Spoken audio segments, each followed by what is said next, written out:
छावा संघटनेच्या विजयकुमार घाटगे यांच्या मारहाणीच्या निषेधार्थ आज राज्यभरात ठिकठिकाणी आंदोलन करण्यात आले।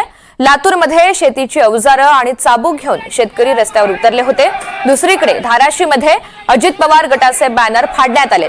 संभाजीनगरच्या क्रांती चौकात छावा संघटनेनं तीव्र आंदोलन छेडलं।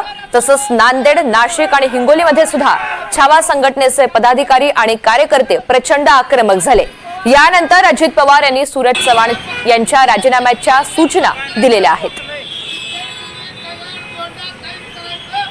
दरम्यान लातूरमध्ये ही सर्व दुकानं बंद असल्याची पाहायला मिळतात आणि याचाच आढावा घेतलेला आहे आमच्या प्रतिनिधींनी। आपण पाहूयात।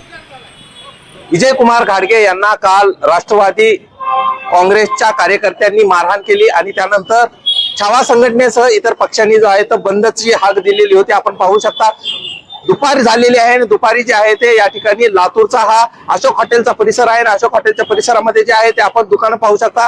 हे दुकानं अर्धे शटर अजूनही बंद आहेत। पूर्णतः बंद सकाळपासून पाळण्यात आलेला होता। मात्र काही दुकानं जे आहेत ते आपल्याला अजूनही पूर्णतः बंद असल्याचं पाहायला मिळतं। तर काही लोकांनी अर्धे शटर हे जे आहे ते सुरू केल्याचं पाहायला मिळतंय। खरं तर मोठ्या प्रमाणात जे आहे ते आंदोलन सकाळपासूनच होत असल्याचं पाहायला मिळतंय। मोठ्या संख्येनं जे आहे ते कार्यकर्ते रस्त्यावर उतरल्याचं पाहायला मिळत होतं। गेली काही तासापासून हे आंदोलन अनेक ठिकाणी उग्र झाल्याचं पाहायला मिळालं। रात्री पोस्टर देखील जे आहे ते राष्ट्रवादी काँग्रेसच्या कार्यकर्त्यांनी ज्या ठिकाणी लावले होते ते अजित पवार गटाचे पोस्टर देखील फाडण्यात आलेले होते। एकूणच ही परिस्थिती आहे।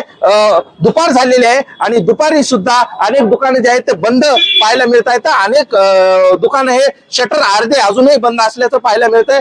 छावा संघटनेसह सर्व ज्या संघटना आहेत, पक्ष आहेत, हे या संपामध्ये, या बंदमध्ये सहभागी झालेले आहेत। आक्रमक आंदोलन पाहायला मिळत आहेत। कार्यकर्ते रस्त्यावरती उतरल्याचं पाहायला मिळतंय। आक्रमक घोषणाबाजी असल्याचं पाहायला मिळतंय। एकूणच सकाळपासून बंदचा प्रतिसाद मोठा होता। आता जे आहे ती आपण पाहू शकता ही परिस्थिती आहे। बंद असल्याचं चित्र पाहायला मिळतंय। मात्र कशा पद्धतीनं हे आंदोलन करतात याकडे सर्वांचं लक्ष असणार आहे। खर तर आज हे आंदोलन झालेलं आहे। उद्या आता छावाची भूमिका नेमकी काय असणार याकडेही सर्वांचं लक्ष असणार आहे।